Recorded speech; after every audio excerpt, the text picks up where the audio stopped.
गोटे हाइवा गाड़ी अति द्रुत गति आसी रास्ता कड़े विद्युत खुंट को धक्का दे गड़ाई देवा सह गाड़ीटी गड़ी पड़ा।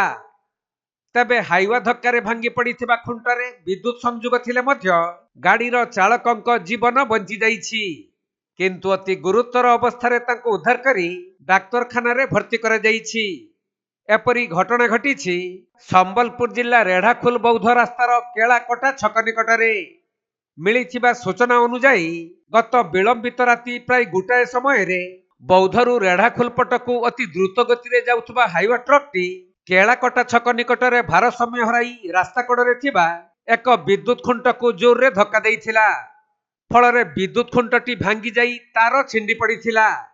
एपरिकी सही तार रे करेंट सरबराह हेउथबा बेले सौभाग्यवशतः हाइवार ड्राइवर मृत्यु मुखरू बर्ती जाइथिले, किंतु से अति गुरुतर हो जाइथिबारु पुलिस खबर पाई घटनास्थल रे पहुंची ताको उद्धार करी रेढ़ाखोल डाक्तरखाना रे भर्ती करिथिबा जणा पड़िछि।